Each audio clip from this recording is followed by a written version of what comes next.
Okay, greetings, and I'm about to go live again. I hope you're well.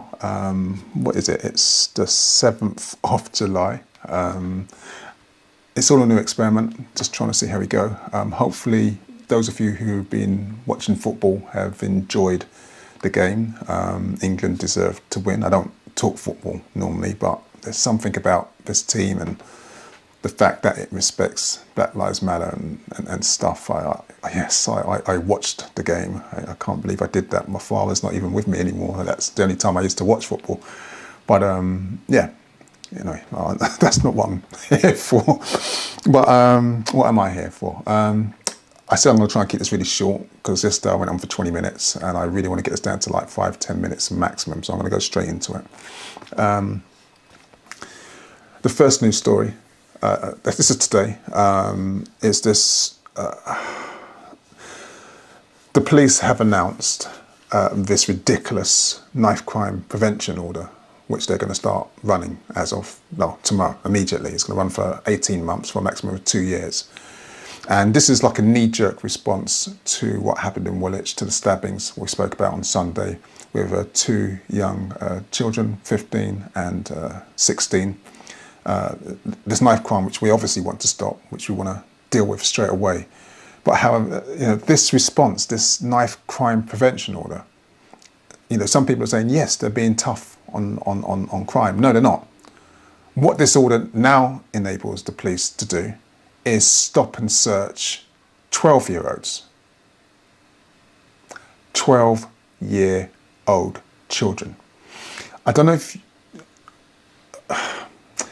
What this does, it puts our children at a younger and younger age into the criminal justice system. So you might have heard from the exclusions to prison pipeline.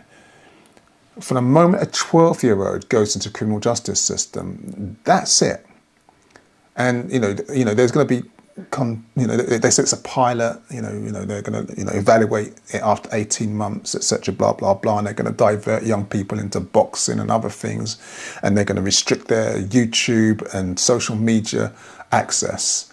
But I can't get past that headline that they're going to criminalise and stop and search now with the consent of, well, it's going to be the Mayor of London because he's in charge of the Met Police and obviously the Home Office.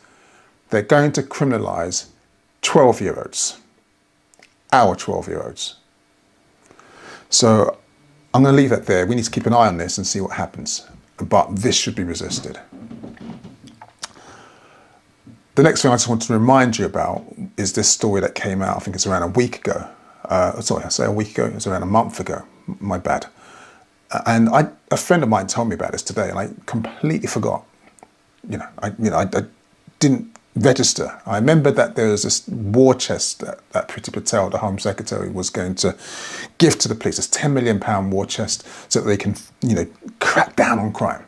But what she actually said exactly a month ago was she's going to give the police more faster and more powerful tasers so they can start zapping more people.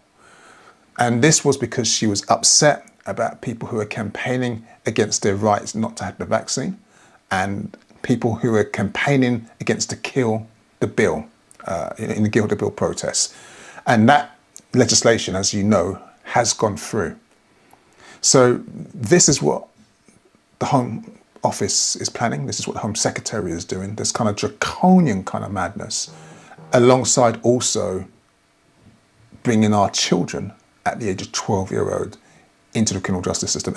And the reason why this really gets to me is because Dalian Atkinson was murdered by a police officer who had excessive use of tasers, as well as the kicking in the head. So he used the taser excessively, and obviously now that there's this provision by the Home Secretary that police officers can all carry tasers and use more powerful tasers, it's like nothing's been learned. The last story for tonight is just a reminder that if we don't challenge these things and we allow their powers to just keep increasing unchecked, and I'm not going to pretend it's going to be easy with these new bills passing by, it means that all of us who try to resist will face attack by the state. But if we don't challenge this, I don't know if you heard about this case yesterday, and this is, this is yesterday. Essentially, there was an asylum seeker, someone who had left, I think it was Kenya. They'd been assaulted. There was evidence of torture, and they left. They got to France. France kind of rejected them. They came to the UK on a dinghy. And what happened was that when they arrived in the UK, this madwoman, this Home Secretary decided that actually we're going to deport him back to torture, back to the place where he escaped from, back from the place where he was actually fleeing for his life. But what she did was that she had a secret policy, a separate policy outside government policy. So you've got to understand there's guidelines that, even if we disagree with those guidelines, there's guidelines that they're supposed to follow. But she went beyond that. So she ignored the guidelines, which says that if there's evidence of torture, there's evidence of abuse, then we should not send them back. And she just sent him back. And yesterday, a judge went through the case and said to her, you know what you did was wrong. It was illegal. You're the Home Secretary. You've got responsibility for the police. What you did was illegal. So you now need to go and find that man who, I think they can only identify him by the initials AA. You need to go and find him in Kenya, where you deported him, and bring him back to safety. Odds are that you can't do that. He may be dead now, but that's what the courts ruled. No doubt this government will change the law so the courts can't overrule in the near future. But we need to get a picture of what's going on right now. So I started off with this fun thing about football, and I was happy about the football thing, but that was like a relief, just like an escapism from dealing with the trauma of the madness that's taking place right now. And I want to talk about City Hall at some stage as well, because there's some stuff going on there that it's disgraceful.